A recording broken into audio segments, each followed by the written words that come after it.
This is San Diego News Daily. Hello and welcome to San Diego News Daily. I'm Monica Hernandez. Tense moments between federal agents and protesters in San Diego. This was in City Heights yesterday after protesters spotted agents near Fairmount and Maple. Neighbors say the agent's truck failed to start, and as that agent called other agents to pick them up, the crowd got rowdier. Witnesses say someone in the crowd broke the truck window with a slingshot. Police were called to help maintain order and stayed on scene for about 20 minutes until the truck got towed. San Diego police say they were not assisting with immigration enforcement, but immigration advocates say officers should do better. The reality is that, if they're there to protect and serve, then they need to tell the agents to leave our communities. ICE directed questions to Customs and Border Protection, who said they were looking into the incident.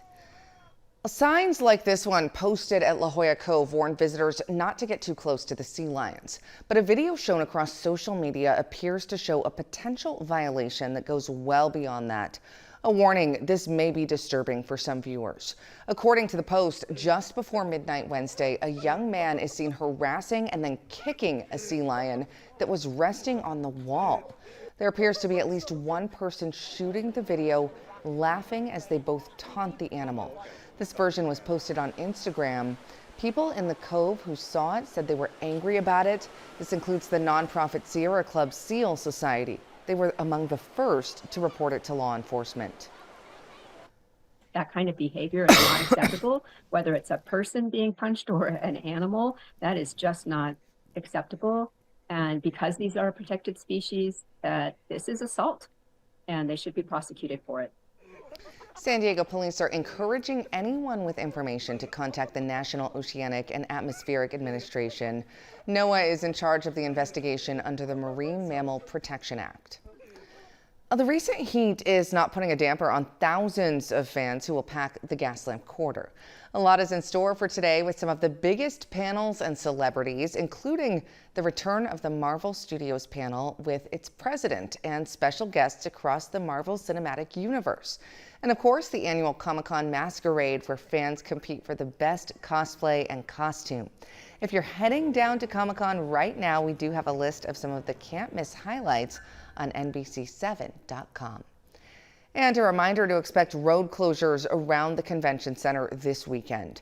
Harbor Drive between First and Park will be closed to cars, trucks, bikes, and scooters. Only emergency vehicles, ADA devices, and drivers with parking passes will be allowed through. A good way to avoid all that is to take public transit. MTS is expanding its service. Trolleys, many of them wrapped to match the Comic-Con vibe, will be running every 7 minutes.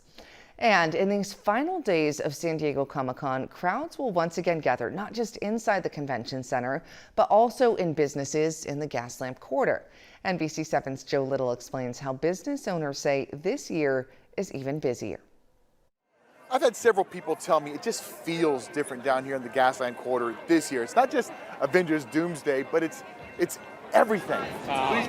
The masses keep coming back every single day in this strange new world. Because we love it. There you go. They love their Spaceballs, Lilu's Multipass, and the Blue Beetle. I don't know if we could be any more in love with Comic-Con. Yeah. Thousands, tens of thousands love Comic-Con. You know who else has rediscovered their love of the convention? The businesses down here. Really, this is our Super Bowl, but really the action starts when the lights go down. Miguel Lopez is the general manager for the Margaritaville Hotel. He says this year, with Donkey Kong, Nightmare Jack Skellington, and Captain Fungal Infection, this year feels right. We're back in full force. We're crowding the streets. The line is around the block even before the sun comes up. And it really hasn't been that way in the last 4 or 5 years. I would say that we're back, and I think we're bigger and better. Paul Garcia is a spokesman for the San Diego Tourism Authority. He knows people flying and driving in are making an impact. Financially, I mean, you're looking at $165 million regional impact. $165 million for businesses, hotels, and restaurants, thanks to the likes of Spider-Man Bob Ross. It's felt across the region. We're staying here all 4 days, yeah. Denise and Alvaro are down from Los Angeles for the week to stand in the lines and spend some hard-earned money. Yeah, it's definitely something we definitely have to save up for. That is majority who fills the space right on cue.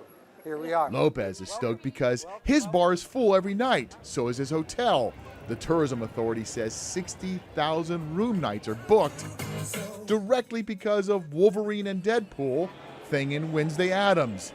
It just feels right this year. I can feel it. I can see it. In the Gaslamp Quarter, Joe Little, NBC 7. Love those costumes. The San Diego Tourism Authority says of that $165 million impact, $95 million is direct spending. The city itself stands to earn roughly $3 million in taxes and fees. And there are lots of Comic-Con related events outside the convention center. We do have a list of things you can do without a badge on NBC7.com. Just click on the trending bar. NBC7 meteorologist Brooke Martell will have a look at your weather right after this. On January 22nd, I got a phone call from my daughter. Rolling. All right. She said, Mom, the water's already waist high. And we were all scrambling. There's been 2 wildfires that have come through. We were able to watch NBC 7, and we knew that as long as they were there, we were going to be okay. We're going to be here. We're going to keep an eye on things. Because of you guys, they acted. This is the source of all of this neighborhood's problems. Everything can be so unpredictable, and we rely on this coverage. And that's a tornado warning. Happy Saturday. Here is a look at what you need to know. It is just going to be hot and humid once again, not just today, going into tomorrow. And we have those heat warnings, advisories still in place. And if you're heading to the beach, you want to beat the heat there, just keep in mind we have elevated wave heights as well as strong rip currents. Here's a look at the overnight lows, some records that we set across the county. Oceanside Harbor tied with its previous record of 70 degrees. Vista set a new record. So did Chula Vista. We know it's been warm during the day, but we just haven't been getting great relief in the overnight hours either. Now, Comic-Con forecast for today, right around those mid-70s by 10 o'clock, close to 80 degrees during the peak hours of the day, and you do have to add the humidity into this as well. So that means it could feel right around the mid-80s versus the air temperature of around 79, 80 degrees. Same thing will go for the coastal communities. If you're heading to the beach, Mission Beach specifically, going into about 2, 3 o'clock, mid-70s, but also tack on the extra humidity there as well. And we'll take a look at those heat safety tips in just a moment. But like I was mentioning earlier, we do have the strong rip currents. We have elevated wave heights. It's why we have the beach hazard statement in effect through tomorrow night up and down the coastline. Those wave heights up to about 7 feet. So just make sure you're checking in with the lifeguard when you get to the coast and over the inland valleys as well as the coastline. We also have that heat advisory in effect through Monday night. So for the coastline, temperatures up to the 80s, but we're talking 90s and nearly triple-digit temperatures over the inland valleys. And then on top of that, we have the extreme heat warning, the entire area in purple, which includes the mountains and the desert region, lasting until Monday night as well. For the mountains, your temperatures there from the 90s up to about 100 degrees. And just dangerously hot over the desert region, right around 114 up to about 120. So here's a look at the area forecast. We'll take you back to the coastline, mid-70s to about 81 degrees, and then we're looking at 80s to the upper 90s over the valleys, 90s to the low 100s over the mountains, 116 today over Borrego Springs. And just taking a look at the dew point temperature, what does this mean? So this indicates the moisture in the air. When we start to see those numbers right around 65 degrees or higher, that means that it's starting to feel muggy out there. So we're actually looking ahead to about 3 o'clock this afternoon. You can see up and down the coast, we're right around those mid to upper 60s. That's where it's going to feel humid. And same thing over portions of your inland valleys. We're hovering close to about those low to mid 60s. And it stays that way actually in the overnight hours as well. Here's a look at the hourly temperatures for Santee. So going into this afternoon, it's going to feel like it's right around those mid 90s, but take a look at tonight into the overnight hours.